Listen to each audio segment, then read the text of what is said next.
Coming up on this episode of Belief Hole.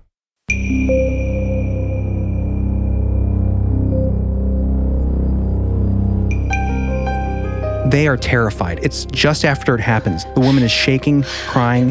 When they describe what they saw and experienced, it will make you second guess ever going into the ocean again. Yeah. I mean, sharks are enough for me. I know. This is like sharks that the devil made and stretched out into a reptile serpent. Really? I think I might rather be eaten by a sea monster than a shark. I don't know. After hearing some of these accounts, we'll see, I guess. The thing about sharks is, I think most of the time you don't see them coming. You know, they come up from below. Right. Yeah. They're those ancient warriors of the ocean. Yeah. But with these sea serpents, it seems like they pop up, snort snotty water at you, glare with their snaky eyes, and then, open their jowls of double-rowed teeth. They're meat eaters. Oh, yeah. It's creepy. Like, the more I looked into this, the more I started to think there's something to these stories. I mean, I always wanted to believe in Nessie. Yeah. And you've heard about Champ. Nessie was my first love. Yeah. But then, over time, you're like, they never found it in Loch Ness. They've tried so many times, and I followed it for a long time. And you kind of lose that. But now hearing stories, and some that are just actually terrifying. Especially in the ocean. Yeah. There's other ways to consider these things, so you kind of lose the interest in the physical animal until you hear stories like this. Yeah. Right. Is there any evidence of dragons? I thought about that before this episode. I was thinking about the history of dragons. A lot of them were underwater, and there's always the idea that were they dinosaurs misidentified? Were dinosaurs living at the time? Right. Is there some overlap? Or are there just dragons, man? There's just so much pathology behind dragons. Yeah. Well, it's such a global thing, and I think if you're gonna be skeptical, I think the most logical explanation is that people in ancient cultures found skeletal dinosaur remains, and then imagined what could this be? This is something that probably still exists. That's a great theory. Yeah. That's probably the case. That or the wizards hid them all, which I think is also possible. I am a wizard! You can only see about 25 feet in front of you in all directions. You have this turmoil, the buoy lunging, trying to take salvation on the buoy. And then right after this chaos, water settles, fog rolls in. It's very quiet. This is where it gets freaky.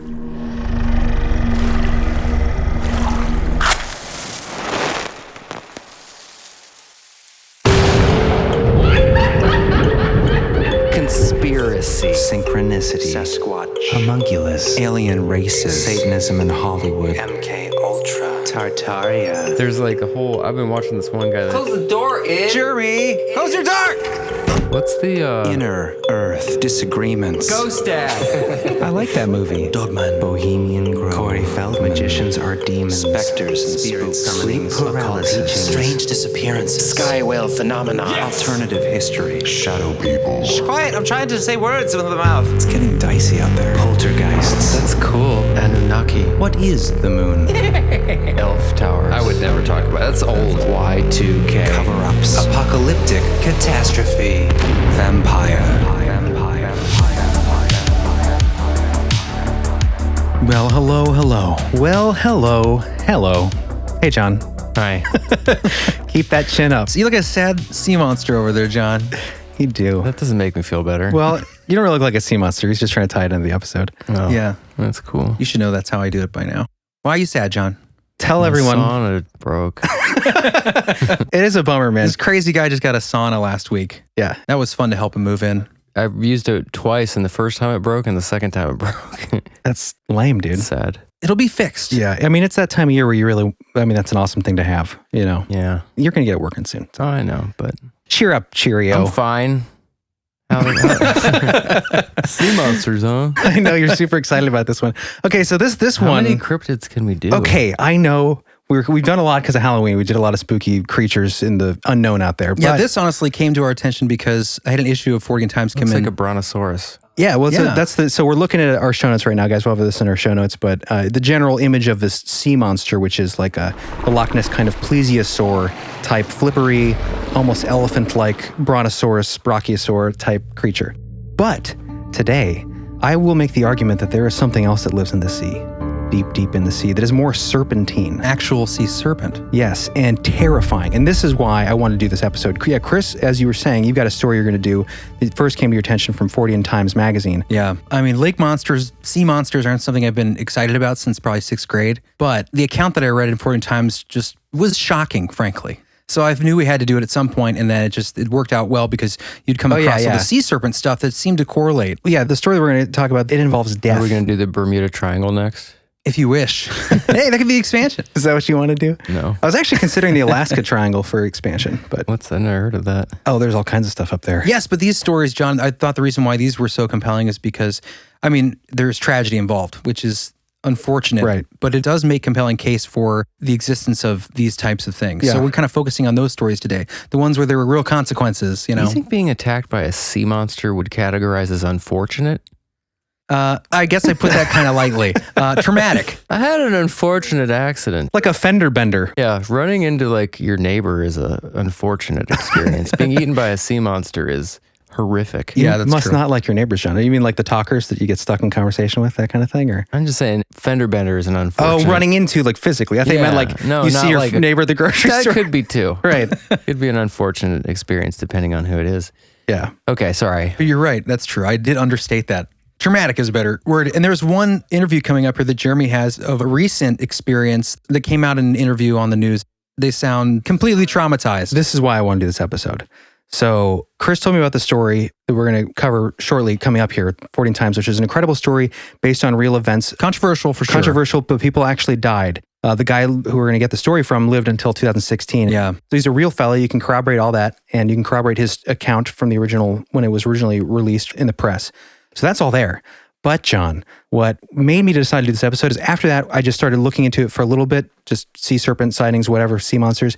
And I found this interview with this couple from, where are they from? New Jersey, right? They sound like they're from They're New not Jersey. New Jersey. It's New England. When we get to it, I have the data, got the details, but they are terrified. It's just after it happens. A news crew, I think later that afternoon or something, they interviewed him. The woman is shaking, crying.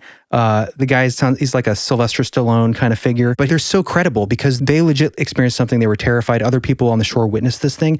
When they describe what they saw and experienced, will make you second guess ever going into the ocean again. Yeah. Which if you needed help with that anyway, I'm not a big ocean guy. Sharks are enough for me. I know. This is like sharks that the devil made and stretched out into a reptile serpent. Really? Snort Yeah. water at you out of their It's nose. like the Dogman thing, I dude. think I might rather be eaten by a sea monster than a shark. I don't know. After hearing some of these All right, accounts, we'll see, I guess. Some of this sounds almost like that kind of window entity thing where there's the fear.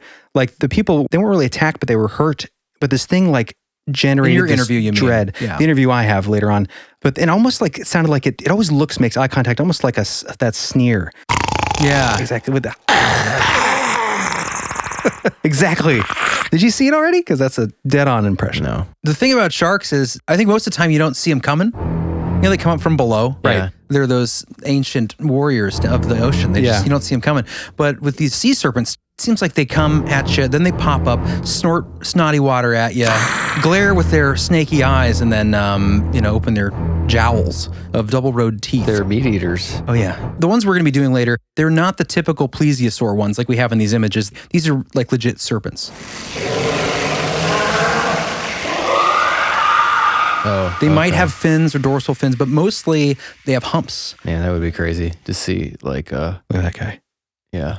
Why is he on a horse in the sea? This is an old French medieval painting of a beast or something. Terrifying. Is that like a flying horse? It looks like it. Is that doesn't King like a Arthur? Pegasus. Pegasus. I'm not sure that they know who painted this or what it is exactly, but it's a cool That would be image. We'll have crazy this in the show to notes. see a sea monster that looked like an anaconda, but Mhm. like That's what way it is. bigger. You're going to hear some descriptions by real people would be today. terrifying. Barrel-sized body, 60 to 100 feet long, 150 feet Basketball-sized long. head. Basketball-sized head with just like Basketball size? 3 to 4 feet. That's not that big. Well, it depends. Well, on a snake, that's pretty big. Yeah, but that's not enough to like eat a person, is it? A basketball? I mean, your head's almost the size of a basketball. Yeah, but the mouth is, it's longer and opens wider. Maybe not swallow you whole, Yeah, but enough to like bite your head off. right. Well, That's okay. enough. The one Yeah, that that's we're enough. the one that we're going to hear from Maine with the couple, that one they describe as basketball sized, but they also describe the creatures only like 15 to 20 feet long or something.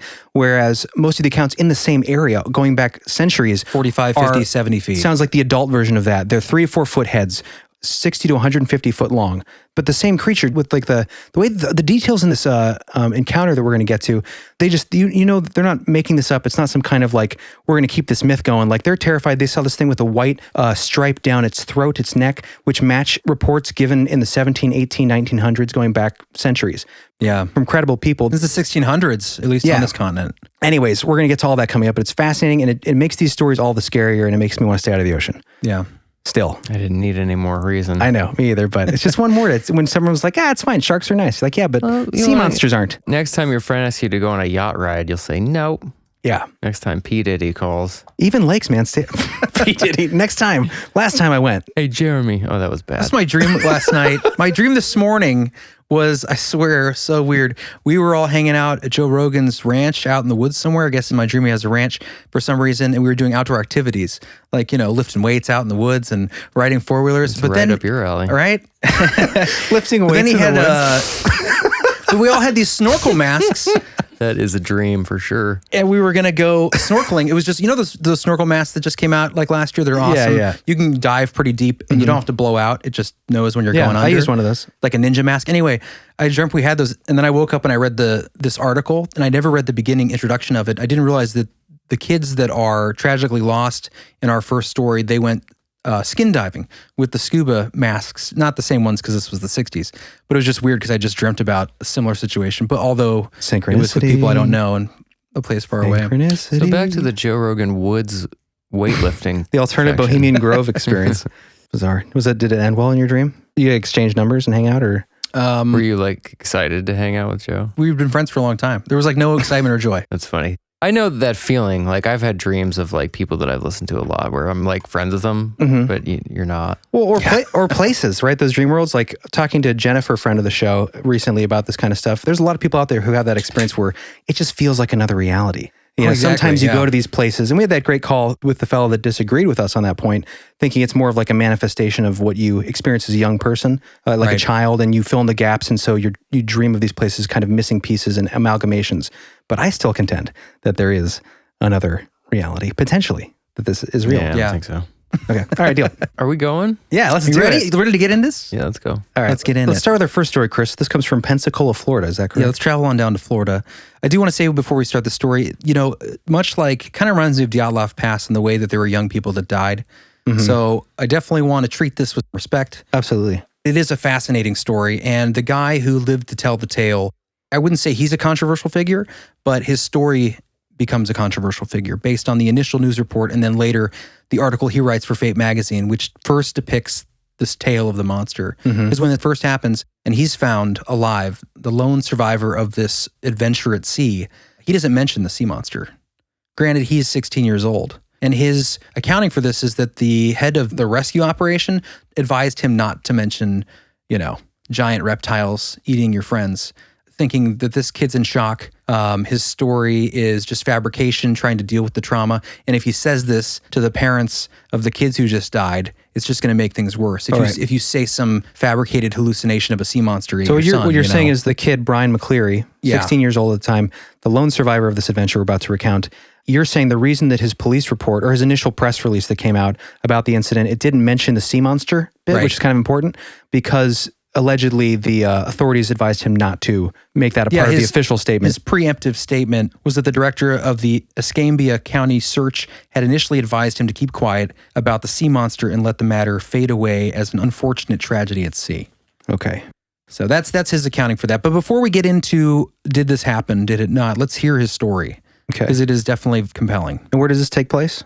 Pensacola, Florida. Pensacola, Florida. Okay. Chris, can you make this a laconic account? Ooh, I like that term. There was a monster. Shit happens. You knew what that word meant? Yeah, laconic. How'd you know that word? Clint Eastwood we actually listened to Hardcore History on the way to Texas, and he actually breaks down the definition Where that comes from. of laconic. Oh, really? There's a people in ancient Greece. They all spoke this way, but it made such an impression on the cultures around them that there was like a warrior culture. I believe, but I could be wrong, but I believe that it was a warrior class of people. They were very to the point people. Exactly. They were so focused on like efficiency and war and Here, now. all these things created this kind of, profoundness to it. It doesn't sound like they were very emotional beings probably. Then, I think they huh? were just that silent Stoic? type. Yeah, stoic. Wait, was it the Spartans? I think it was the Spartans. Yeah, it was the Spartans. This is Sparta. That was the laconic people. So that famous line, John, that really good, you hear this all throughout, echoing through like Westerns and movies today, but that line, someone's like, hand over your weapons, hand over your guns, and then you have the laconic phrase reply, come and take them. That's like a laconic sort of Clint Eastwood kind of thing. Go ahead. Make my day. There's this battle where the Spartans were holding off the largest army, like millions of people, the Persians or something. They were holding them off, and finally the negotiator came up and said, like, you don't want to mess with these people. So he convinces the king of Persia to go, and I could be completely wrong, but I'm pretty sure this is right, to go talk to the head Spartan dude, and he goes down and he, this long diatribe, delivers the message of the Persians, like, we will make you rulers of your land if you just, open the gates and don't fight. And it's like this group of like 400 or 300, which the movie comes from, against this giant army. And after all this big... You don't have to give the whole background, just get to After the big argument that the Persians give, the very wordy argument, they say, lay down your weapons, we'll give you this. Their single response is, come and take them. Oh, that's it. Funny. And then that became like, now you hear that all the time, Texas, right? Come and take them. Yeah, that's interesting. I fully expected you to not know that word. Try another. I know most. Yeah, we got words. lucky. Basically, all those like 80s, 90s action movie catchphrases, they're pretty much laconic phrases if you think about it. Interesting. What was that great? Laconia. Go ahead, punk. Make my day. Okay, Exactly. yeah. So Laconia was a region of Greece, which There it included is. the city of Sparta. So we Right. were there. Awesome. We were tangling all this together. Tingling? Mm-hmm. Okay, so this account happened March of 1965 in the waters around Pensacola, Florida. 4 teenagers, Brad Rice, who's 14, Warren Felly, who's 16, Eric Riley, who's 16, and Stuart Bill, 17, along with Brian McCleary, 16, and he becomes the lone survivor later on and the author of the story. They were skin diving from a raft in the Gulf of Mexico when the tide began to carry them out to sea. McCleary was found sleeping on a beach the next day. The raft washed ashore with face masks, shoes, and fins inside. Now this is the story. On March 24th, 1962, the 5 boys set out in a 7-foot Air Force life raft to the wreck of the USS Massachusetts. This is an above-water wreck on a sandbar about 2 miles from the coast. McCleary described the weather as a perfect day for skin diving and not a cloud in the sky. The water was calm. The boys took turns paddling towards the wreck. However, the weather rapidly deteriorated. White caps formed upon the water, and the sky began to gray. The breeze was picking up. The boys decided to give up on the wreck and make it back to shore. Most of them would never make it. The tide began to carry the raft out in the open ocean. 2 of the boys jumped out in an attempt to push the raft while the other 2 rowed, but it didn't help, and they gave up. They tried to wave down a passing boat, but it didn't stop. McCleary pointed out a buoy about a mile in the distance Hey guys, look, let's head for the buoy. and then began paddling toward it. The plan was to hook it with a drag anchor. As they neared it, the waves were threatening to swamp the raft. Only the inflated sides kept them afloat. They neared the buoy, but before McCleary could toss the drag anchor, the waves lifted the buoy up from its mooring and a riptide formed beneath. They looked at the 20-foot tall red metal behemoth as McCleary stood up and hurled the anchor, like a lasso, at the buoy. Before the anchor reached the buoy, the raft was caught in the current and dragged straight toward the bottom of the buoy. McCleary yelled for everyone to jump as the buoy came down off the wave, smashing into the raft. Sally spotted the raft resurfacing. McCleary and Riley reached it first and were able to flip it over. They climbed back in as a cold driving rain began. They watched helplessly as the current pushed them past the Massachusetts. McCleary noted the wheelhouse sticking out of the water and wind roaring through the windows, making a sound like a siren. After a time, the wind and the rain and the waves subsided and a thick fog rolled in. McCleary describes the silence and stillness, writing, "Not a wave rippled, not a fish broke water, not a seagull called." That reminds me there, you read about the Oz effect, that quiet before the weirdness happens, before the high strangeness occurs, where everything gets silent, where all the sounds... Before a tornado. Exactly. Eerily silent. He said that for the first time in his life, he was really scared. For the first time? Mm-hmm. He was only 16, I think. Oh, okay. His friend, one of the other swimmers, Brad Rice, said, "We're dead. We died in that storm." Yeah, basically making the point there that it was so odd. It felt so strange that everything just stopped. That they thought that after this chaos happened... You have this turmoil, the buoy lunging them, trying to take salvation on the buoy. And then right after that, after this chaos, water settles, fog rolls in. You can only see about 25 feet in front of you in all directions. It's very quiet. And then the water becomes oddly warm and you just feel like, is this the same reality? Did we die? Yeah. That seems like that's the point they were at. That's weird. Yeah. Rice began to panic. They tried to calm him down and decided all they could do was sit and wait. The fog limited them to 25 feet of visibility. The water, which had been notably cold at the beginning of the trip, was now unusually warm, yet this was only March. Bill suddenly bolted upright and said he heard a boat. Guys, do you hear that? No one else heard anything, but the air suddenly became thick with a sickening smell of dead fish. 40 feet away, a tremendous splash generated waves that reached the raft and broke over the edge. They heard another splash.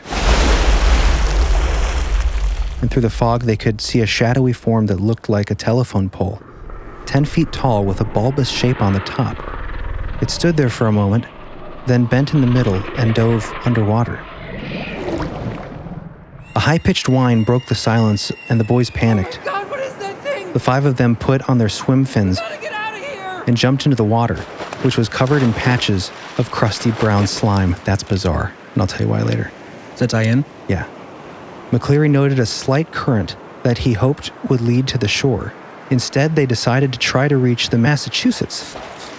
Riley and McCleary took the lead, with the other 3 close behind. Whatever they had seen, they could now hear hissing and splashing behind them. The fog was clearing, but the water was getting rougher.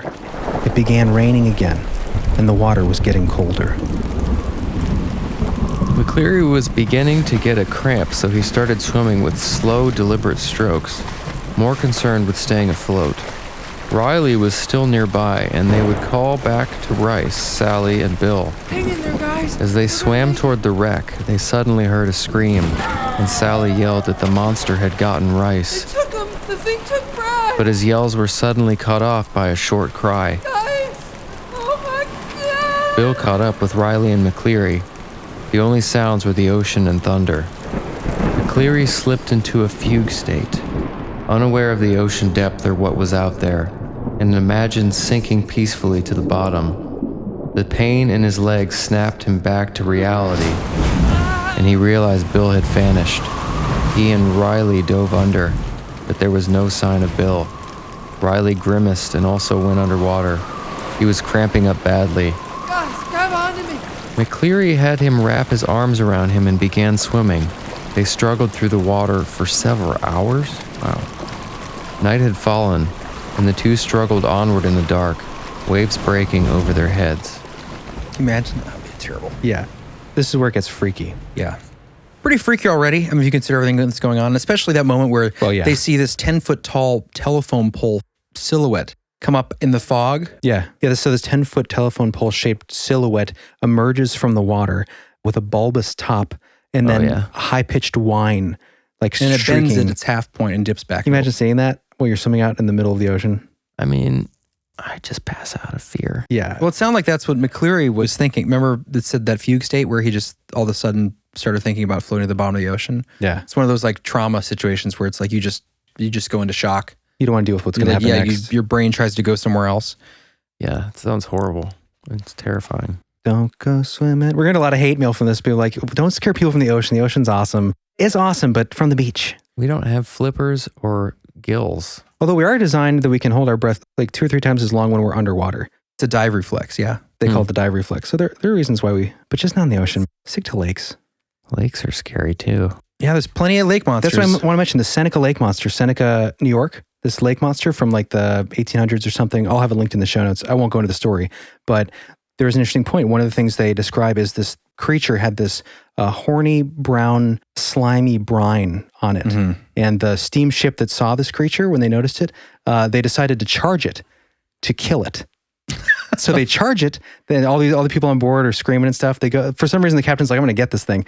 Charges it, supposedly rams it, snaps its spine, and the women are screaming and the men are cheering as this thing sinks into the sea or sinks into the lake. And then they hook it, they pull it back up because they want to bring it to shore.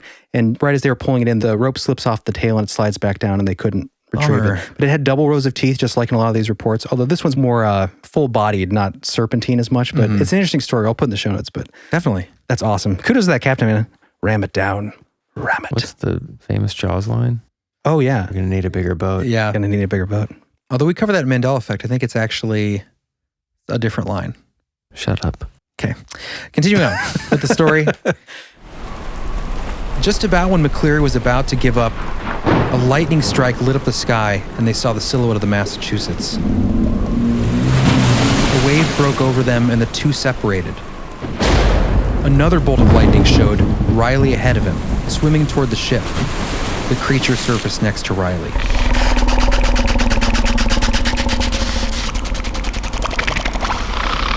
McCleary noted the long neck and small eyes. The mouth opened. And it dove on top of Riley.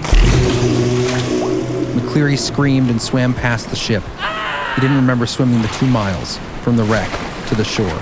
He slept in an abandoned watchtower until the morning when fishermen spotted him. It's pretty messed up. So he lost all of his friends, Yeah. this thing. Pretty and he tragic. watched this thing eat them, essentially. Or like pull them underwater. Well, one guy. One guy. Oh, the rest Yeah. just disappeared behind him, right? 2 of them that were behind, he heard one yell that the monster had got the other. And then when he and his friend tried to go back, couldn't find him. And then the other guy that was next to him, I think it was Brad, he vanished under the water. And then the one getting eaten at the end. It's tragic that this is a real story. We Yeah. have I have a shot of this. I'll put in the show notes an image of the actual news report. 4 kids die, Yeah. 1 survivor in this, experience. And at that time, they didn't know that there was a sea monster involved. But what's weird is this is in the 70s? 60s, 65 or This guy- 62. Is this guy still alive? He died in 2016. Really? Yeah, and I don't think he ever gave any interviews or anything about it, right? Except He for gave this. one interview. Well, there was a cryptozoologist that wrote him, maybe like a decade or 2 later, and asked him for some more details because he said he had an account that was startling similar to his. And so he gave some more information there.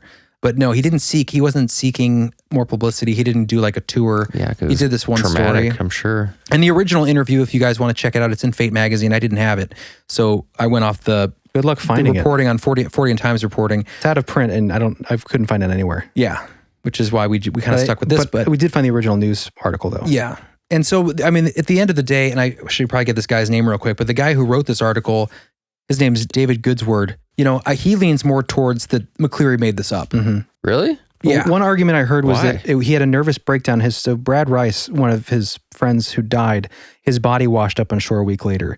And I think it was at that point, I think that Brian McCleary had a nervous breakdown. For like 3 months. And people argued that he basically, in the nervous breakdown, his brain created this to explain what happened, this tragedy, that there was this monster, and it kind of put that in his head, which I think is kind of a thin, you can blame anything on, well, he went crazy. Yeah. When I want to talk about a couple things that David Goudsward brings up, which are interesting skepticisms related to this story, but I'd like to talk about it because I think some of them you can definitely argue the other way. Right. So like one of the things he talks about a lot is like the placement of the buoy that came down on them, the color. Like he said, indeed, there's a red buoy nearby there, but it's like 2 miles from that location. And it has a flashing light and a bell, or it did at the time. So they should have seen a light and that wasn't mentioned.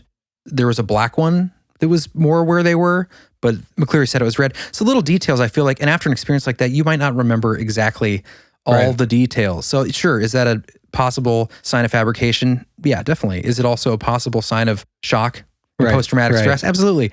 Another one, I think, one of the hardest skeptical points to argue, which he makes here, I think, is the monetary gain.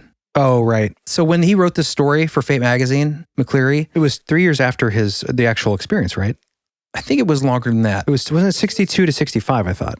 He was 16 when the experience happened. He was in, I think, college when he wrote Fate magazine article. No, the Fate magazine article came out in 65. So it was 3 years after the experience in 1962. Okay, anyway, so he writes this for Fate, and this is the first time we have the aspect of the sea serpent in this account. Why I don't think the monetary gain argument makes any sense is because he would have made what today is roughly $340 or something for the story. Now, do you think that you would need $340 that badly that you would make up a story about how several of your friends died and they were eaten by sea monsters? That doesn't seem like enough money to me to do that. It's obviously not for fame because he didn't continue on. That doesn't make sense at all. I think it's more likely that he lost his mind than that. Right.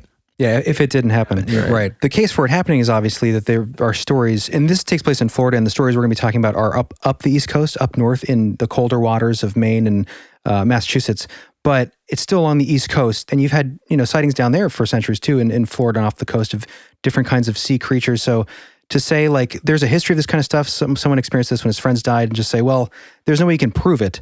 He must be lying for money.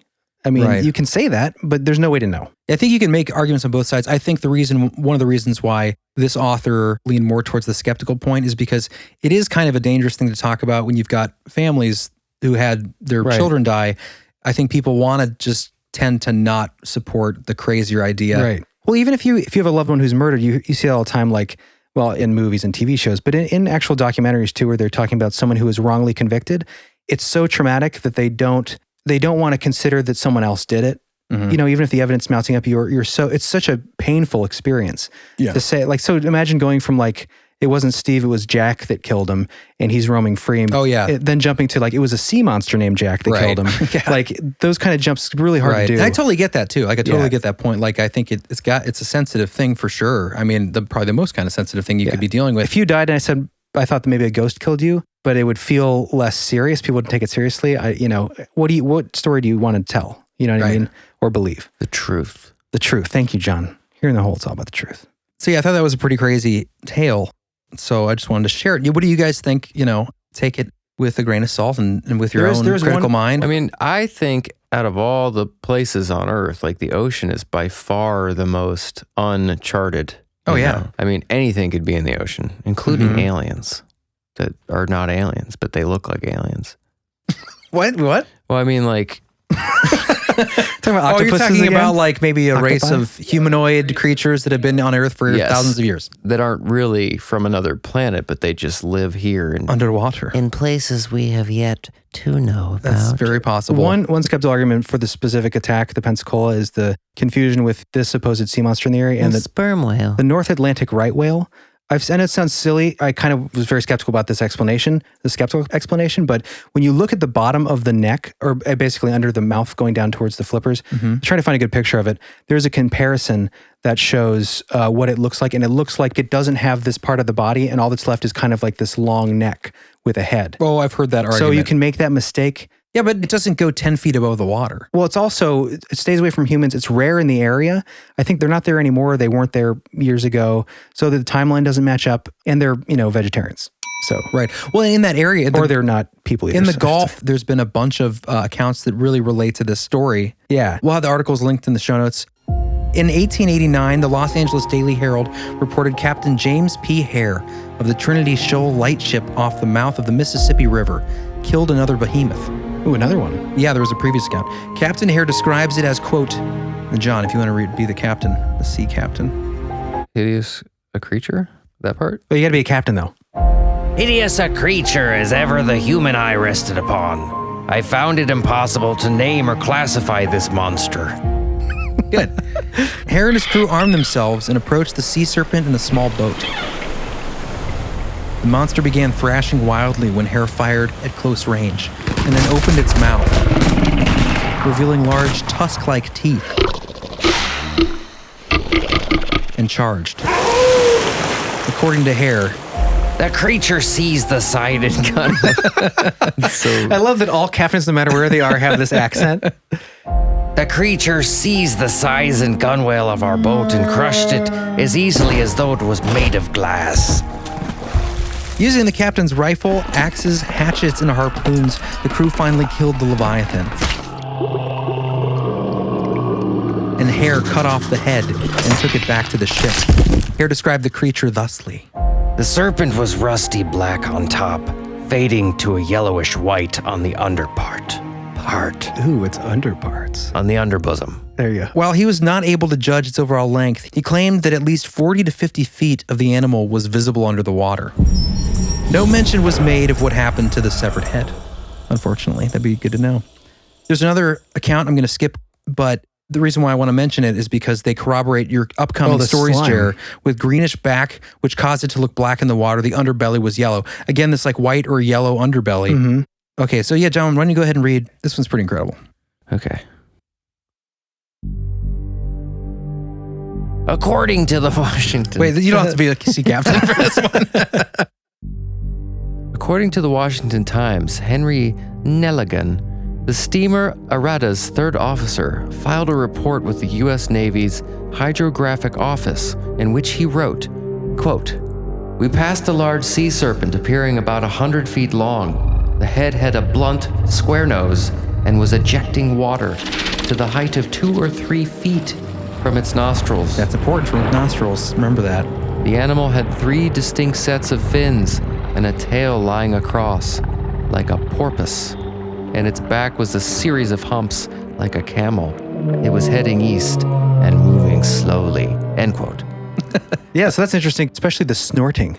Yeah. Right? That's a common thing. That couldn't be like A breaching whale or something? Yeah. Yes, except in the interview that we're going to hear that's going to terrify your butt off, Well, John. that's a blowhole. It's not really nostrils.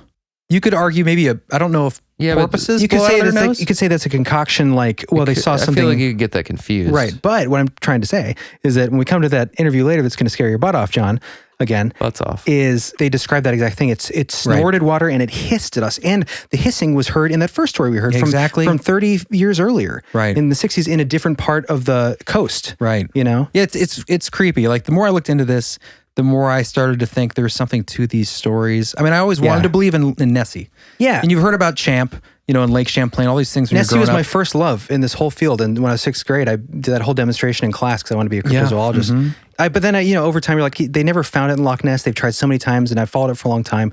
And you kind of lose that. But now hearing stories and some that are just actually terrifying. Especially in the ocean. Yeah. We also looked at the angle of the summoning of maybe a demonic or demigod yeah, remember that. with from Alistair Crowley. Crowley, like that episode we did. Great episode. But so there's other ways to consider these things. So you kind of lose the interest in the physical animal until you hear stories like this. Yeah. Right. And we're going to get back to this after the break with some even crazier stories. Travel up Do the you coast. feel like, if Bigfoot can be real, then sea monsters for sure. it'd be so much easier. Much more likely. We've only explored, 5% of the ocean or something crazy like that? Yeah, I think it might even be less than that. Yeah. Well, the giant squid, that was a cryptid for a long time until they found giant squid. Look, if you They're look, rare. I mean, they live really deep down. people back in the day used to draw them all the time. Well, the sea Oh, yeah. monsters? Yeah. Yeah, there's all those old maps that have like the beasties and dragons be here, that kind of Yeah. thing. Like, I was just looking at some of this before I did this episode and I was like, man, this would be a cool one to do for like an expansion, just focus on these different creatures. But I have one coming up after the break that's just a little taste of it. Just some of the crazy stuff that might have been out Dragons? there.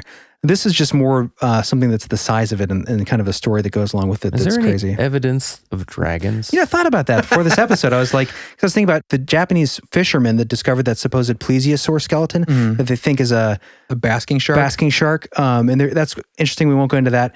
But then I was thinking about Asia and I was thinking about the history of dragons and the serpents. A lot of them were Everywhere in the world. A lot of them were underwater or they could go through air and water. And, there's always the idea that were they dinosaurs misidentified? Were dinosaurs living at the time Right. they experienced these living There's dragons? some overlap. Or are there just dragons, man? I have a whole tab of pages saved from 2 days ago where I spent 2 hours just looking at possible dragon seriously? evidence. Really? And then I saved it in a bookmark just We in all have the case we same did brains. it somehow. Because that was my favorite thing. Like in 3rd grade, I was a big King Arthur guy. Loved dragons. I had dragon posters. Nerd I was alert. super cool. There's just so much pathology behind dragons. Like, well, it's such a global thing, and I think and we should do an episode on that. it had to come I wanna from believe. somewhere. Well, absolutely. I think if you're going to be skeptical, Right. I think the most logical explanation is that people in ancient cultures found skeletal dinosaur remains and then imagined what could this be? This is something that probably still exists. But I like to think that there is evidence, or hope, at least hope, that they lived alongside some remnant of dinosaur. That there's still pterodactyl sightings today. Like, where Obviously, where does the plesiosaur. fire breathing come from? That could be. I mean, there's always It's their exaggeration. fire bladders that are right I know, below but the why jaw. would you?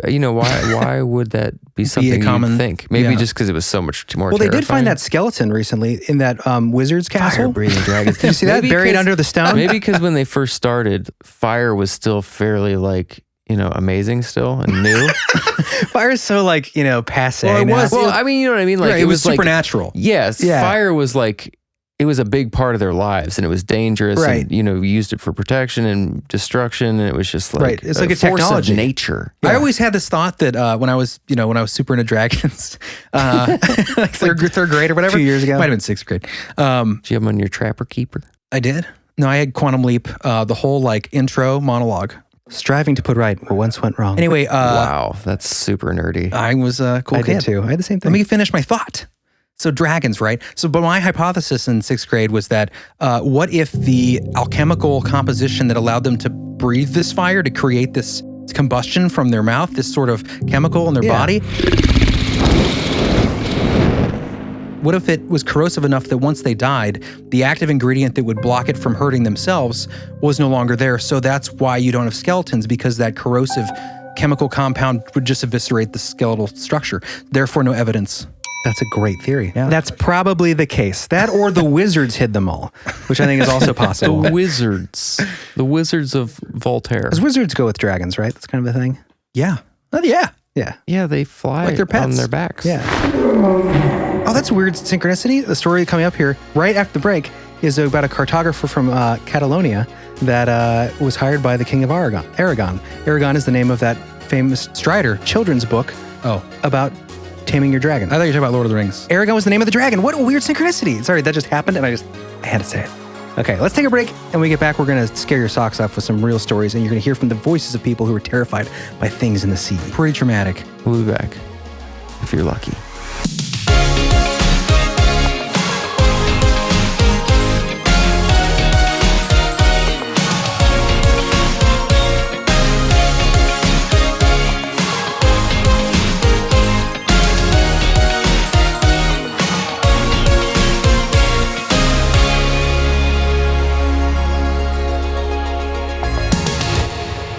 Expansion preview, time slips and glitches in reality. Access granted. All right, you ready, John? You ready Yep. to give us a story? My friend and I were rescued by entities in the Texas Panhandle. Yeah, this story is one of those good Reddit stories, but it's not creepypasta. It's supposed to be real. So let's hear what his story is. My friend and I were rescued from the ditch during a snowstorm by little phantom people. Don't laugh at that. Sorry. Why would you laugh at It's just that? funny because you preempted this with, and this is real. This is supposed to be real. It just, the beginning first sentence is a lot to digest. Little phantom people. We've heard about a lot of these I know, cases. that's true. God, the setup was funny. While returning to New Mexico from a visit to my friend's house. Oh, that was funny. Okay. While returning to New Mexico from a visit to my friend's family in Iowa, we were caught in a snowstorm on the Texas Panhandle. We were on Highway 60, right outside of a town called Canadian. Have you seen that town, John? No. Canadian Texas is there. I looked. So far, so true. A town called Canadian when we went off the road in his little Honda car. We tried digging it out and using the floor mats for traction, but to no avail.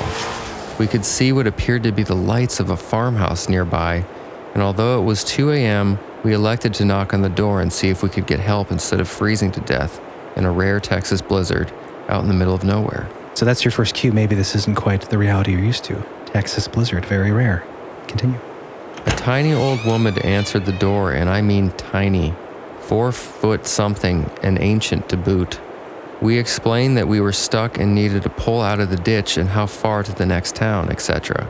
Her tiny, maybe 5 foot something ancient husband came out and said he'd pull us out with Zuzu and to follow him to the barn. Out in the barn was an old Ford Highboy with the CB radio and a .357 revolver in the front seat pocket. We all climbed in the cab. He rubbed the dash and said, "Come on, Zuzu." and proceeded to take us to where we had gone off-road and yanked the little car out with no problem. We made it to Canadian and stayed in the nastiest roach motel I had ever been in and slept on top of the covers with all my clothes on. The next day we drove back to New Mexico with no other incidents. Since I was on Highway 60 pretty regularly, I figured I'd stop in during the day and drop off a gift and say thanks next time I was in the area. The problem is that right outside of Canadian, Texas, on Highway 60 near that curve, there is no house. No little old people, no barn, no Zuzu either. I've driven by there a dozen times since we went off the road that night in December, and I pulled up the area on Google Maps, and there is just no trace of them. My buddy and I just concluded that guardian angels got us unstuck from the snow and vanished. Interesting. So not a time slip so much as maybe a reality overlay.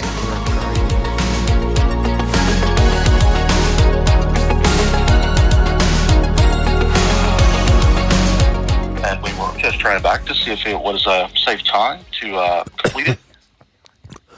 Who is this again? It's Ohio Department of Health. I've never talked to you before. It looks like we had called the 16th of October. I think you have the wrong number because I definitely didn't talk to anyone from the health department. Okay, and just to make sure, it is your telephone? Yes. Okay, well, I will put that in here, and thank you very much. Yep. Have a good night. Goodbye. Leonard, to be You clear, didn't steal I'm on my own phone. I thought for sure that was a robot at first. Yeah. Oh, I was thinking it was like some poll question call or something, Oh, this is Leonard. He did seem thwarted a little that you were not who was supposed to have been called before. He sounded like the main cop from Reno 911. Sorry, my brakes are getting squirrely on me. Yeah, I did. I wonder who was calling about. You should have continued. I was hoping you were like going to go Did you with say it. your name or anything, or it was just... I don't think so. That's odd. I'd been like, who do you think this Could've is? been a scam. At first I thought it was going to be like a general survey about Yeah. like men's health in Ohio or something. And you would be a prime specimen. Oh, maybe. Did you talk to them? Oh, wait. Oh, do you need to call Leonard back? No, it was with the chick though. You mean a lady? Was it from the Department of Health? Yeah, I think so. Oh my God. Wait, so did you call them before? No, it was like a survey. Oh, and you And actually... I went for a long time. Because it was like You're like a lonely old person. I can't remember why. It was like I wanted to see what it was about because I just can't remember exactly. you were just curious. It was one of your curious moods? I was in a very curious mood and I was walking and You're like, what is this person's job like? Let's have a she conversation. seemed like kind of friendly, so I was just joking with her. I was like saying it was just the dumbest questions. How long was the conversation? I talked to her for probably about 10 minutes and she they- said she was only a quarter of the way done. I was gonna and I was say. like, well, I'm going to go now. And she's like, okay. Oh, poor Leonard. He thinks you've stolen John's phone. I don't care. It threw me off because that was not the guy I talked to. Yeah. It was a girl. chick. Mm-hmm. It was a chickadee. Well, welcome back. Leonard will not be joining us for the remainder of this podcast, but we may call him back. John, this is an oarfish. This is what most people skeptically argue that what people are experiencing, especially in that Pensacola one, Sea serpents. are as sea serpents. But You this know, doesn't make people sense think because we're douches when we play video on I our know, but they're podcast. going to be in the show notes. I'm going to try to add You can stuff. follow along. These get up to 50 feet, largest of the bony fish. Yeah, that does not make sense to me. I mean, it's weird looking. I can see how like ancient stuff, but it doesn't describe what. But ancient people weren't dumb. They just didn't, they weren't as familiar if they weren't Right. out on boats very It's often. a but they monster were. fish. It's not a sea monster. Anyways, it does not explain a lot of the descriptions of like what we see. They're trying to say that's like when that's flipping through the water. That's what makes I bet humps, you right? that's good eating. I can get you see it does make humps. Our shots were, but they're usually when there are a couple swimming around.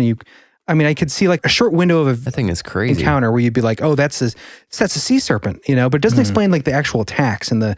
Or coming out of the water 10 feet and Right. it's snorting water That at thing you. is only like, I guess it's probably like 20 feet maybe. Well, I think the- they can get up to 40 or 50 feet. Again, No, that's the basking shark. Again, we are linking this in the show notes. These Dude, get that up thing to is 50 crazy feet. looking. Look how shiny it is. Yeah, very shiny. It's pretty. It also- go further. That's how shiny. Yeah, very shiny. It's pink. It's got pink furls on it. It's very fun. It's got a lot of flair. But it also doesn't Shiny. it doesn't look like the description. First of all, it's silver. It's not green or mucky brown with a white belly. Yeah. No, it does not match. to I me mean, at come all. on. I think the North American right whale, I think that's what it was we talked about before the break, is more likely. The basking shark has this big nose kind of thing where its actual skull is. So if the bottom jaw breaks off, then it kind of looks like a plesiosaur skeleton. I can see that argument for some of these experiences, but not while it's alive. That doesn't make sense. Let's hear the story Unless of the he got couple, his Jared. jaw broken off in real life. That's true, but I don't think you'd live very long if you couldn't eat. Yeah, you'd be surprised. You'd be surprised how long fish can live without a jaw. Okay, so this was kind of a cool story. So before we get into the really scary story, which is coming up in a moment here, we talked about the maps and the beasties that are on there. This comes from a 14th, 15th century Catalonian cartographer named Machia de Viladestes. He was around from like the end of 1300s to the early 1400s. He was sent on expeditions, a lot of expeditions for the King of Aragon, which contained Catalonia. and other areas in Spain at the time. Oh, I didn't know that. I didn't either. So he created a nautical chart in 1413 that included, and we'll have this in the show, it's pretty cool, included the Northern Ocean, and specifically west of Norway, there's this depiction that was representative of these accounts of basically great whales that were mistaken for land masses.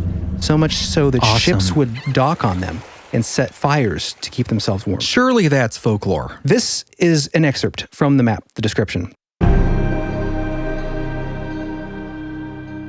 This sea is called Mar Bocciano, and therein are found great fish, which sailors take to be small islands, and take up their quarters on these fish. And the sailors land on these islands and make fires, and cause such heat that the fish feels it and sets itself in motion, and they have no time to get on board and are lost. And those who know this land on the said fish, and there make thongs of its back, and make fast the head of the ship's anchor. And in this way they flay the skin off the fish, whereof they make ropes for their ships, and of the skin are made good coverings for haystacks. So this is suggested in this legend and folklore that these great fish that sailors would basically land on them, create fires, and then have to, they thought that they were land masses, small islands. And by the time they set the fire, the heat would wake up the fish. It would swim down, and you could use the anchor and stuff to skin it and use the body parts for materials for their ships and things. What is this thing called? Very likely true. Is that next to the thing that slides down the hill with its saliva? Oh, yeah, the Slide Rock Rock Bolter. That was from our expansion episode, guys. We'll link that in the show notes. That was a great Did great you one. know, Jeremy, as you're describing this, and this is what? You said 1300s to 1400s, 1413 is when this map was made. Okay, well, did you know that in 12th century, so I guess that would be 1300s. No. That would be 1100s. Okay, well, math. The Hafgufa is an Icelandic sea monster the size of an island that's like whale-like. Shut up, because this is in the northern seas west of Norway. Right, exactly. It's the name of a massive sea monster reported. It just corroborated island whales. Reported in the Orvar Odds saga to have existed in the Greenland Sea. It's a different sea, which was said to disguise itself as an island or pair in the northern rocks seas. Rising from the sea. That's bizarre, I mean, man. it could, obviously you could say It's just a weird... probably folklore. They're very close together. If these stories just exist in the northern seas, that'd be kind of interesting, right? If there wasn't a parallel. I mean, I'm sure they traded. They probably traded stories. I'm saying these traded stories, but what if it doesn't exist anywhere else? What if it's just the northern seas are known for these island-sized whales and They got fish? the Kraken up there too.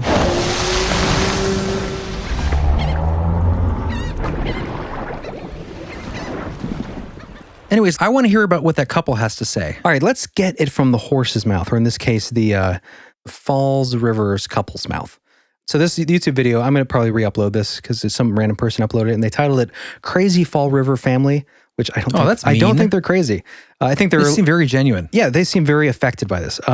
Crazy Fall River Family attacked by a sea monster, and we'll link this in the show Anyone's notes. crazy that it has an experience like that, people say. Bad people. Oh, that they're crazy? Yeah. Yeah, that's true, John. Good observation. They're bad peoples. This is a really intense experience from Maine, eyewitness account, caught on the news. So if the news interviewed him shortly after, I think later in Is the this day. a YouTube clip or something? It's on YouTube. I think I might put it up on our channel because it's from a news channel, but the only place I could find it was some random person that uploaded it to their channel. The argument is that this could be Cassie. Now, Cassie is from Cape Casco, which is in the New England area, very close to where all these sightings have happened since the 1700s, 1600s. Tons of them up there. Tons.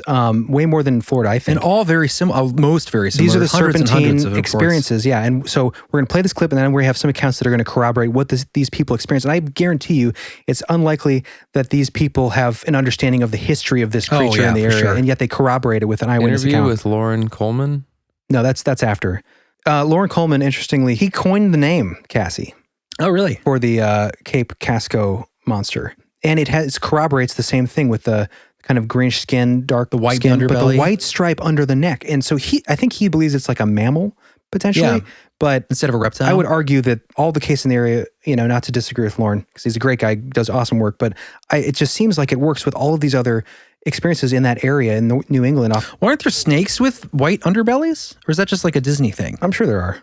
There's plenty of reptiles with white bellies. Frogs. But they're usually not 100 feet long, snorting water. Salamanders. I think those are both amphibians. You'll hear accounts of the swimming of this thing. Salamander?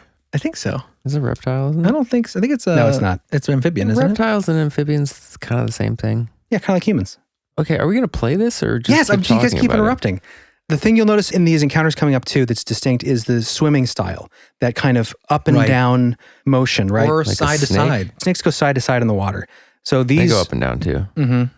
What, snakes? Yeah. What are you Sometimes, talking about? sometimes. The way you're smiling to me means you're just They go whoop, pulling my leg. Okay, anyways. Maybe they do. You'll hear accounts where they kind of switch back and forth from the snake line serpentine to the humping. They hump a lot in these waters. Lots of humping. Okay, so let's play this clip. This has been a summer of frightening animals in Rhode Island. A piranha in Coventry, an alligator Piranha. in Lincoln, Ooh, and only now one? an unknown not scary very creature scary. in Portsmouth. Whatever it was so big and so scary, a Fall River couple thought they were going to die. It's a story That's intense. only here on Eyewitness News. The couple spoke exclusively with our Sean Daly. Sean joins us now with their amazing ordeal. This guy's awesome. Anything quite like this around Wow, here before. old news. Imagine 90s swimming news. mindlessly in the late afternoon. Swimming sun. mindlessly. All of a sudden, out of nowhere, a huge, horrifying creature, roughly 15 feet long, rocks your world. Yeah. Awesome. So 90s. Tuesday afternoon here at Teddy's Beach in Portsmouth. What happened gives new meaning to this danger sign. Very real. It's still hard for her, isn't it? Yeah, she went to a counselor to talk to a counselor this morning, right? She had to go to a counselor that day to talk It to was someone. low tide, and Rachel Carney was out beyond the danger sign, floating on her back, relaxing, when big trouble struck. And I turned around, I heard a hissing sound. That hissing. So I stopped, I looked beside me, and all I seen was a face come up with these big teeth, and I just remember the face being like shaped like a basketball, and the face went in, like kind of sucked in, and then went like squared off. Triangle. And it had all white, and it kept swimming around me. It rubbed up against my leg. So I just stopped, and I pretended like I wasn't moving. That's when it rubbed up, went down, and kept going around me. It's terrifying. Rubbed up against your leg? Up against my leg, literally. It touched you? It touched me. That's how I knew it was scary. Scary. With scales, because I felt the scales, and plus I seen the face. So I started swimming away. I yelled, "Danny, help me, something's chasing me." Rachel Carney's fiance, Dennis Bad for her. Vasconcelos, Yeah. had been fishing with a buddy on these rocks. He raced into the water. This guy's so Stallone. It's going to get her. I grabbed her by the ass, or rear end. I grabbed her by the ass. Is it a rear end? Whipped her in. We're over her head. I whipped her in. I says, Rachel, just swim. Don't turn around no matter what you hear, right? So Stallone. It's crazy. He's scared. You can hear it. Now, I stood there, and the thing's going like around me and stuff, all right? And I can see how big it is and stuff, and it's gigantic, okay? It has scales on it and stuff. Now, all of a sudden, from me to you away, this big head comes up. Honestly, I've never seen nothing like this before in my life. It's like a basketball. It's like this big, okay? It comes up, and it's got these fangs, like my fingers, right? The first, this many in the bottom, and about 2 or 3 at the top, plus layers inside, okay? That double rows. Double rows, yeah. And it's like blackish on the top a little bit, and it's got a couple of scales that you can see and stuff, and you can see the white starting under its neck. There it is. And it shoots water out of its nose, right? Out of its mouth, it goes like this to me. It goes, and it spit the water out of me. Now I think it's gonna kill me, you know what I mean? Imagine that. Freaky. The group thinks the creature was attracted to blood from a nasty injury to Joey Melo's leg. Joey was out in the water as he is right now, cleaning his leg. Joey, how much ridiculous. blood was there? I bled for an hour and a half, and What is it just going wouldn't on? Stop. He's just washing his leg in the water for an hour and a half, bleeding. Joey's chumming the water. Let her finish the story. I will not ever go in salt water again, because I am that scared. I thought I was dead that day, honestly. I didn't think he was going to make it in time to get me. I just thought I was dead. I thought it was a fauna. At first I thought it was an eel, okay? Because it was, when it was rolling first, right? It would roll and you could see the white and stuff. But when it got to chase her, it was going like this. Make like a serpentine motion. You know what I mean? Like they go a little bit like this, like a hump sort of. It's Humps, yeah. Like a barracuda, similar, like that, all right? Man, you're still in the moment right now, 2 days later. You're still in this moment, are you? I am flipped over this. I went to bed. I've been going to bed with things grabbing me, wrapping around my neck, choking, fighting underground and everything. Man, that's trauma right there. Still a mystery what the creature was. State environmental agents checked out the scene today and found nothing, so the best guess comes from marine experts we checked with. They figure it may have been some sort of a tropical fish that migrated here with a warm Gulf. Another badger. Mother Ocean. Mother Ocean. What is that? Dude. I love people's explanations. Probably a tropical fish of some small sort. Story Came in with a warm breeze. Mother Ocean. Mother Ocean.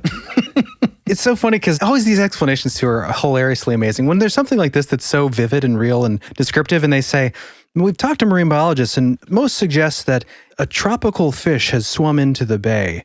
Was that they said something like that? Like a rare tropical fish, but you're like a warm. Does that sound stream. like razor teeth, basketball-sized head with scales and fangs? What's weird about that though is like, I mean, those people definitely saw something, and they seem pretty traumatized. Yeah, I believe them. I just like, where is it? Like, where to go? Mm-hmm. Like that was a place where people are all the time, and if this thing is a predator, in a highly populated area, how come no one else has ever seen it? Well, I think people have, but not many times. Though. Right, and they're spread out, and I think it's because this one is connected. That thing sounded mad too. Like it hissed at him. Like didn't like him being there. Is this in an enclosed lake, or is it's a bay for the ocean? I that's think. what I thought. Yeah, that's a bay for the ocean. Mm-hmm. Are you sure? Yeah. Hold on. Where did they say at the beginning where it is? Fall River's the community. Yeah, Portsmouth. It's right on the water. Yeah, Massachusetts is bay. The bay there. Okay. I thought it was Maine. Massachusetts. Portsmouth. At least Fall River. Oh, really? Oh, yeah, wow. It's a city in Bristol County, Massachusetts. A lot of these accounts are Massachusetts and Maine. It's this area right here. I'll have this in the show notes too. This is a map. A lot of this goes from, Gloucester. There's a lot of historical accounts in Gloucester going up to Casco Bay. This is a drive time between those two places of about 2.5 to 3 hours. So as the sea monster swims, it's probably like a half-hour swim. They're pretty quick. So it's hugging this area of Massachusetts and Maine, but it's so close, especially in the ocean. You know what I mean? Especially for a large creature. Sea monster swims that fast? Oh, it swims fast, dude. Shut up. Yeah. Well, it's not hitting stoplights. It could do that in a half hour. I bet. No, come on. What are you talking about? You think it swims like 60 miles an hour? Well, that's what they clocked it at some places. Shut up. They said that. Why would that be so weird? Fast. I guess it is pretty quick. That's faster than a speedboat. How fast? Not faster. How but fast does a cheetah swim? How about not 60 miles an hour? Maybe like 30 or 35. Yeah, I'm gonna guess 40. Maybe. That's Dolphin, pretty fast. Let me Google dolphin speed. It's hard to. Water is much slower than land. Yeah, orca swims 30. And that's not sustained. That's like bursts. Yeah, that's true. What they see is probably when it goes really fast, it's probably running away. Yeah, the animals can't sustain that kind of speed. Oh, wow. Dolphins only swim about 37 miles per hour. 37. They can go over 20. 327. See, I told 37. you. I'm right. According to Google, right. short beak common dolphin, 37 miles an hour. Oh, well, Google told me 3 to 7 miles an hour. Bottlenose dolphins typically swim 3 to 7 miles per hour. They can go over 20 miles per hour when they work hard. Look, this is how Google's dividing the country. They're giving people different facts about dolphin speeds. You're saying that my quick walk is faster than a dolphin can swim. You can walk 7 miles an hour? 3? That's at least a trot. I can run. Yeah, you could probably do a speed walk, and a dolphin would probably be coasting along at click that my speed. link. This is silly. You really think that a top speed is 7 miles an hour for a dolphin? Apparently, the short-beaked common What does that dolphin say? maximum speed is 37 miles an hour. It doesn't say max. It just says, It says maximum. Well, we're apparently getting a lot of different numbers here. You think it swims casually? Yeah, sure, but my point is, you think it's so important. You think it's... I'm going to cut a lot of this out. But my question is, go back to that, please. It doesn't matter. Keep it here. Do you think... So that Go back to that, please. Doesn't matter. Keep it here. It just said 37 miles an hour, right? Don't you think that's more likely a typo that it says they swim 3 to 7 miles an hour? No, it's their a different maximum kind of dolphin. speed is exactly the same number if you put them together. 37 miles an hour in the water is crazy fast. Dolphins typically swim 3 to 7 miles per hour. They can go over 20 miles per hour when they work hard. In your case, 37 miles per hour is the max. Okay. It's weird. It's just weird. We're really glad we broke that down. Okay, let's move along here. Please. Where were we? I don't know. You're just mad that dolphins don't swim that fast. I just thought it was weird that it said 3 to 7, max 37. It looked like a typo. Okay. Where are you at there? All right, so there's an interview with Lauren Coleman that I'll link in the show notes, and there's an actual picture of this creature, Cassie, and that's where this area is where they saw this thing, and it's more of that kind of plesiosaur kind of looking thing, but the interesting thing about it is the neck has the white under the chin going down. You know, they talked about it looking like a basketball, except they described it as kind of flat on the bottom and then angling down on the sides, looks like an upside down triangle, essentially. Snake head. And yes, kind of a snakish kind of face, but it's flat with snorting nostrils. But that's in so many of these accounts in the same area. There's just a lot of interesting corroboration. Oh, here's the picture. So yeah, it looks a little more like the Loch Ness. Right. But there's the white stripe. It looks like a carnivorous brontosaur. In the water. So like a plesiosaur, right? That'd be a plesiosaur. But this depiction is like a serpent. Like the actual, because it doesn't have the full body with the flippers. See, like it's easy to like joke around about it, but to see something like that with the teeth, like a snake. Yeah. You know how like snakes are. Ugh. Imagine that with the size of a basketball and it's hissing at you. Yeah, that's crazy. Like you're in water. It has layers of teeth. Yeah. Rows of curved, sharp teeth, curved in at 45-degree angle dagger teeth. I wonder why it didn't attack them. I don't know. I mean, Jeremy made that point about like, is this just another little like, mirage like for fear? thing? Yeah.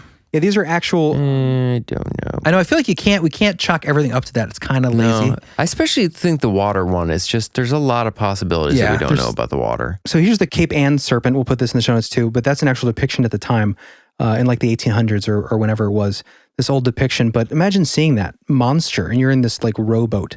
But yeah, that's in the same area, Cape Ann. It's all in this like New England kind of coastal region. You'll get a couple of accounts in there, right? Yeah. To kind of back up, and again, to your point here, I doubt these people know the detailed descriptions of this historic monster that seems to appear. There was like a big flap, to use that word, of sightings. A splash of sightings. There's a splash of sightings that went on for a long period of time. It was like a decade or something in this area, and then went away for a while. Maybe it was longer than that, but and then now they're more sporadic. Like this, I think it's been a while since there's been like a legit encounter. But John, to answer your question, I've heard the point made that as simplistic as it is, it might just be, you start losing these accounts and these sightings, these experiences, once you hit the industrial age and you start getting loud motors. This was Lauren's argument too. Right. They learn to avoid big boats with motors. It could be the same with Bigfoot and stuff too. Yeah. And dogmen. They hate dirt bikes. Well, think about the waters. We used to be so still in the water. You have a boat, rowboat, no mechanical engine. Now that's with so much noise, essentially. Humans are noisy now. Industrial revolution changed everything. And we have highways in the water. Just like animals tend to avoid the highway generally. We have routes that are typically taken. Right. So and they know especially how in bays where humans are, there's a lot of noise and traffic. So it makes sense that they would avoid that. So that's one argument for why we don't see them. And I like that idea. Like the idea that if there are, and I'm not a nautical engineer, so I don't know exactly if this is true. No. I thought you were. I did too. And then I didn't get hired. Like if it's true that like boats typically take some like kind of not the same routes, but let's say there's a certain number of routes, right? In the massive oceans of the world, and there's these boats taking these typical ones, who knows what creatures are out there that just avoid those as a rule. And so you just never see a bunch of creatures that might be closer to the surface, but just stay out of those areas. I mean, I don't know. Right. Well, here's another an interesting idea. Here's another corroboration right in that area from like the, I believe the 1700s or 1800s. Just a quick description. The throat and underside was pure white. There it is. Skin is usually smooth, though sometimes reported as rough. Scales are occasionally mentioned. Scales, right? What they kept saying, scales. These accounts are hundreds of years apart. Yeah. From the 90s to like the 1590s, And it has an ovoid head, flat on top. Exactly. Triangle, upside down triangle. Large eyes, 6 inches in diameter, broad snout like an ox's, slender neck with 1 or 2 white stripes on the side. Throat and underside are white. Small triangular fins. So, yeah, very similar. Is there anything notable about the scales? I feel like everything on water has scales. No, snakes have scales. It indicates like dolphin reptile, scales? not fish or I guess fish scales. But dolphins, mammals, those things right. It wouldn't be a mammal. That'd be the idea that it's not a. That's why I think what Lauren Coleman is talking about in that area is different than. Yeah, it's different than what we're talking about, which is more. Well, like whales are serpentine mammals. Right, whales are mammals. Orcas are fit. They're mammals too, I think, aren't they? Yeah, they're They're mammals. Have live birth. Sharks are fish. That's what I was thinking of. Yeah, technically. Sharks are. They're a type of fish, technically. Yes. Just a mean, terrible. What listener would gave us a hard time because we talked about that cold baby shark eyes. Like obviously, we don't think sharks are evil. The more you do a show, the more you realize every once in a while there's people out there that something will set someone off. Yeah, they get mad about the weirdest thing. Cold baby shark eyes. Like we really hate sharks. They were upset that we we're defaming talking sharks or bad something? about baby sharks. We were totally joking to begin with. I think the idea is that if we talk about cold baby shark eyes, We were giving of them a bad evil, name. Well, what's going to happen is one of our listeners is going to go out and start hunting sharks just to get rid of them. You know, like that's the fear. Yeah. I would be cool with that if they send us like a jaw to hang in the studio. There you go. I wouldn't be cool with it, Chris. I mean, You're a mean how much damage person. could one shark hunter Okay, do? now we're getting into territory where we're going to get calls. Just kidding. Oh, shut Would you give a crap if you were being eaten by one? What, the shark? No, if I was being one, I'd be like, kill them all right now. Exactly. But after I survived, I'd be like, he was misunderstood. He didn't think I was, he thought I was a seal or something. Be stewards of the earth. Stewards of the earth. That's All right. right. I love animals. Okay, so this is a quick bit comes from Gloucester, which is how you pronounce it, I guess, in that area. The Gloucester sea serpent. Now, this dates all the way back to 1639. This comes from a blog, actually, Chris. And you have a book on this, and you'll tell a couple brief accounts, but this comes from the Wormwood Files by Dr. Abner Malady. At first, I was like, oh, it's cool. A doctor has written an article on this blog. I get Abner. That's a pretty good name. Abner Malady. Obviously a Get it, joke. John? But this is basically a breakdown of some of his experiences from that time. Helping the veracity of the witness reports was the fact that so many of them agreed with each other, like we talked about. The serpent was described the same way almost every time, length from 60 to 100 feet, making it a truly enormous animal. The dark brown to black coloration, the same shaped head, the same method of swimming. The most detailed report came from the outrageously named Reverend Cheever Felch. Okay, Dr. Malady. Outrageously named. Pot calling the kettle, am I right? A well-known minister of good character and some training as a naturalist. Felch sent a letter to the Boston Sentinel describing the encounter he had with the serpent while serving on the aptly named schooner Science.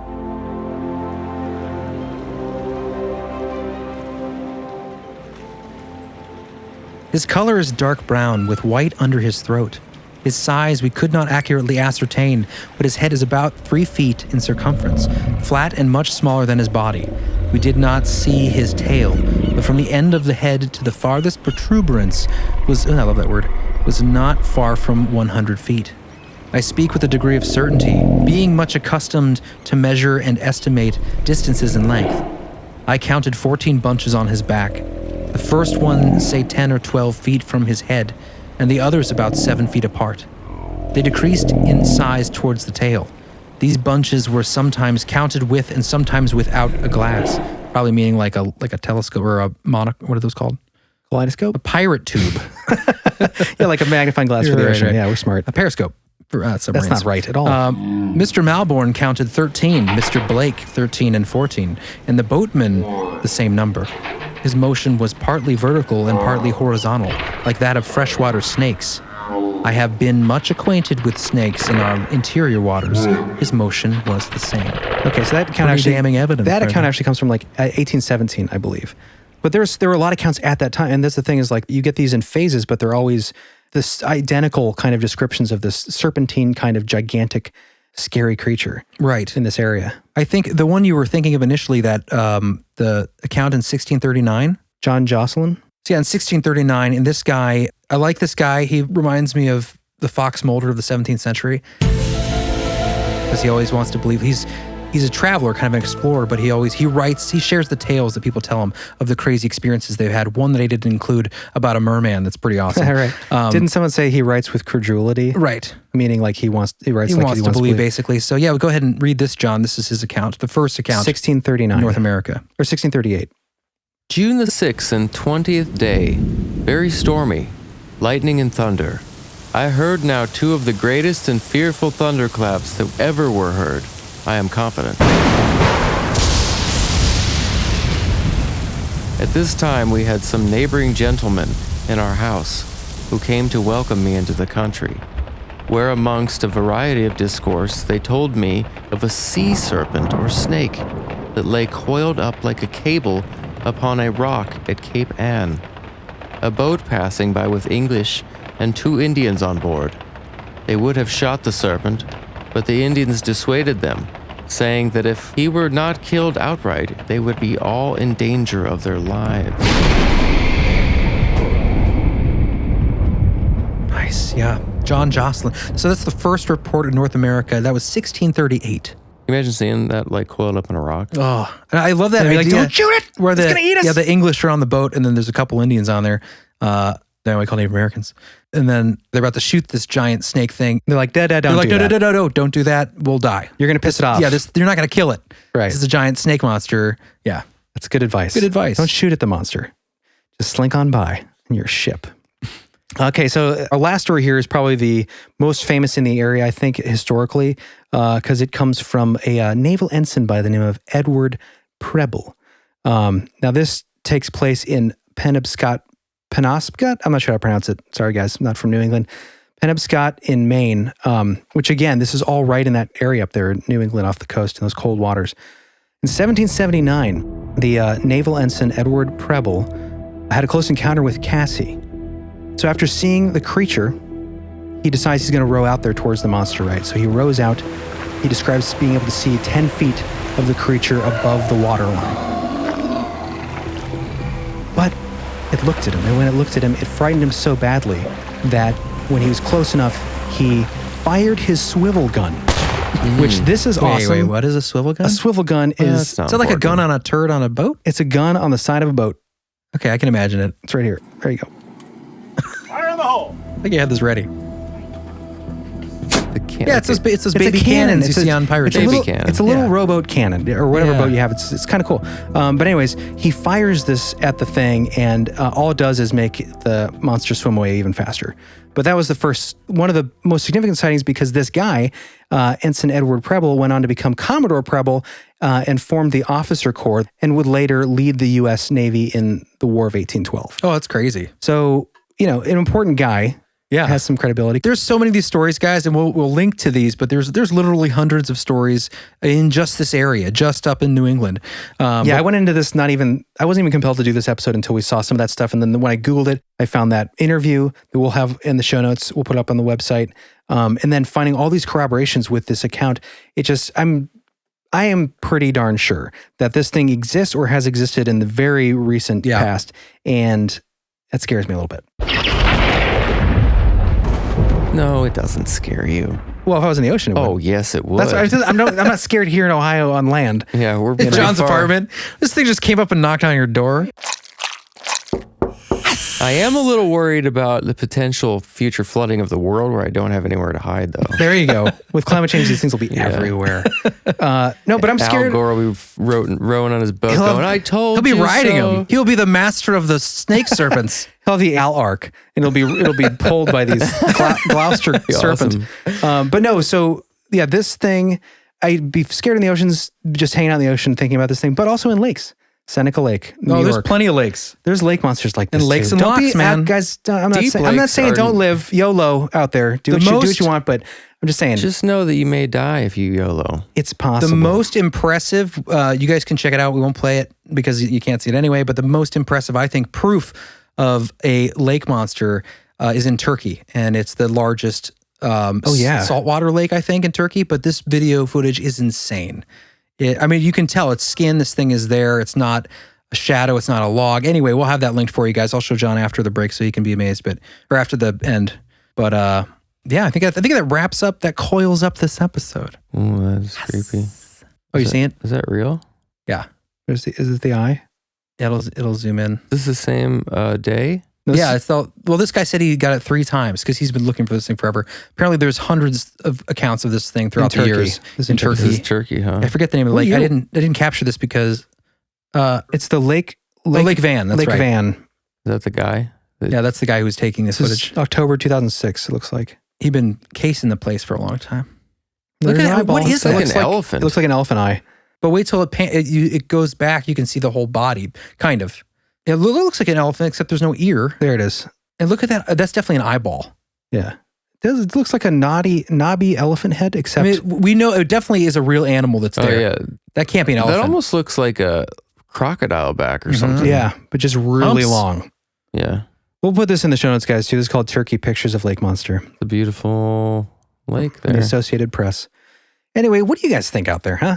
You guys let us know. Have you seen a sea monster? Yes, and if you have, please. I mean, out please of let us everything know. else, like, of course, it's just like another thing. Like, of course, it's probably possible. I know. Does this get tiring that at the end of all these episodes are like, I mean, it's definitely. We do. We've been doing a lot of cryptids and monsters. I know. We're gonna. Well, not next time, right? Yeah, next time we will be talking. Magic of sound. Yes. It'll be different road next. What about the expansion? The expansion, we're not sure. It'll be, you guys will hear it because there'll be a preview of it. But at this stage, I think we're kind of up in the air about what the expansion is going to be. It'll be a surprise. This release. It's up in the air. But it won't be a cryptid, John. It might be up in the air. I was thinking about doing. I'm not saying that I've enjoyed them. It's just we have just done a lot of them. I know. It is late in the day too, which is what part of it almost seems like we're more of a cryptid podcast than. Well, it's part of the paranormal. It is. Yeah, it is. We didn't do many ghosts though. I was thinking of doing. Speaking of that, and speaking of up in the air, I was thinking of doing haunted skies. I've got some pretty awesome. What does that mean? Haunted airplane stories. Oh yeah. It sounds almost as boring as. I mean, I think that idea is really cool because I like the idea of haunted airplanes. Yeah, I mean that wouldn't be the only thing. I've just got a couple good accounts. One is it's a person giving their account of.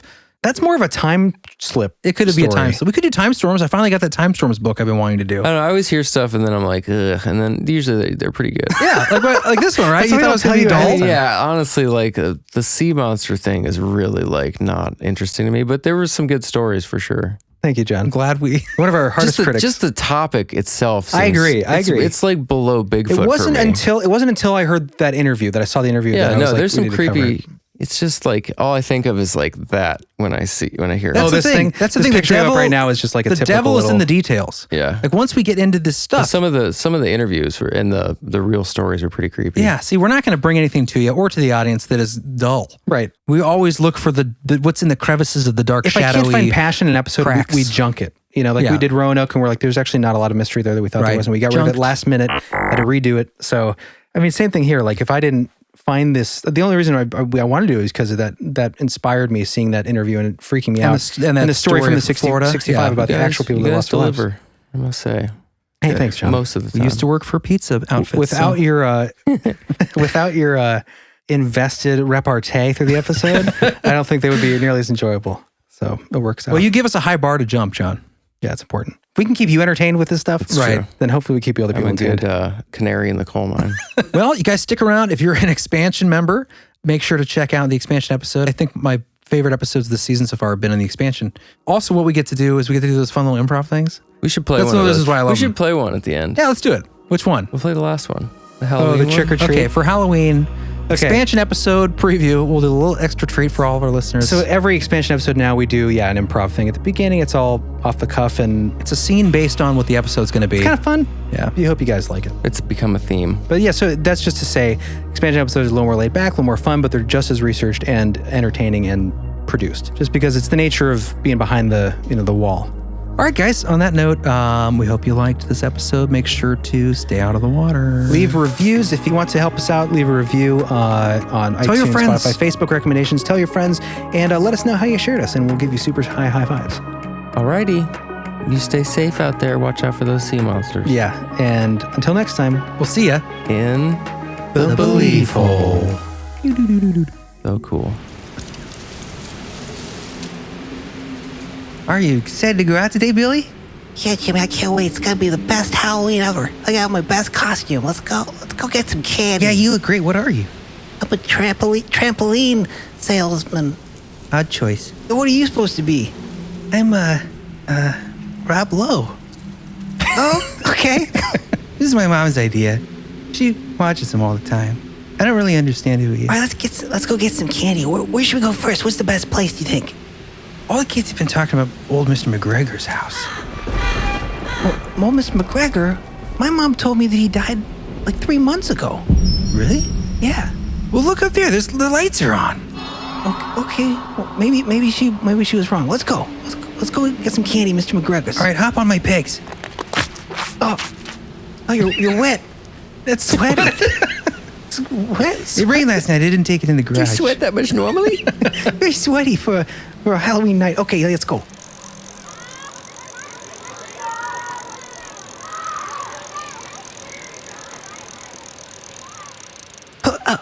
Okay.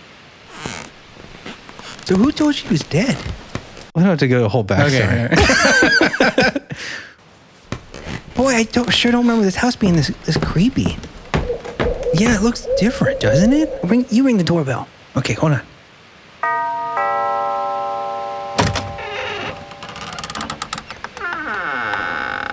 Well, hello, children.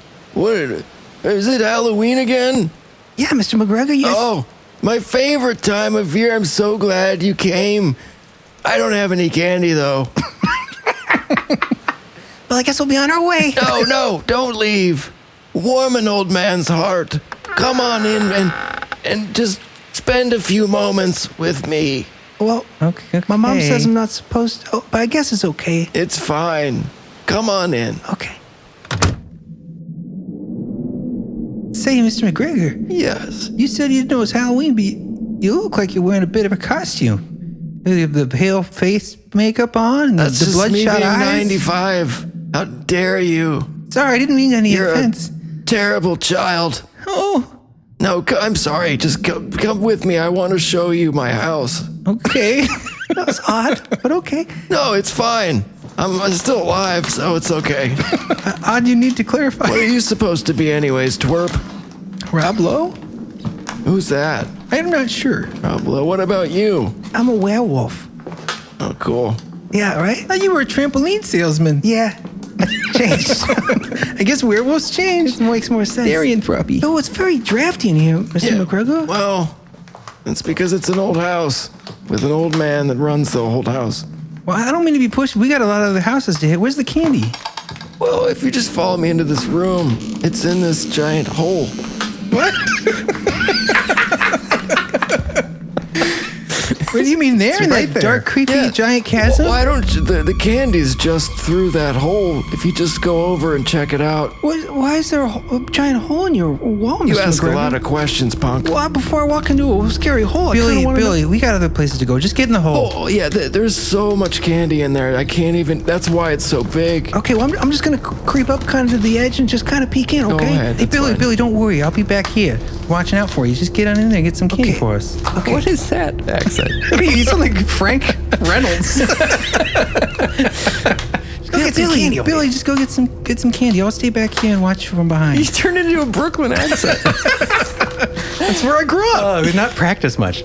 Okay. Hey, get in the hole, Billy. Get some candy. Jeez, okay? Okay, I'm gonna go look in the hole, okay? But just hold on to my belt or something, okay? Okay. Go for it, kids. Okay, my hands in the hole. Keep I reaching. can't keep see him, Al. Keep reaching. What's that sound? It's deeper. What's that? The sounds in there. This doesn't feel right. Something's wrong. Keep going. I can't feel my body. Keep Jenny. going. Billy. It's all in the hole. What is a body? I can't remember anything.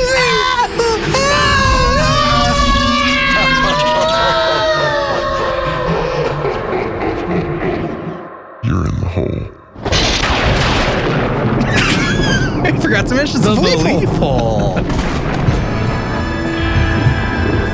Welcome. Happy Halloween. That was interesting. That was rough. No, it's gonna be good. It's gonna be great. Okay,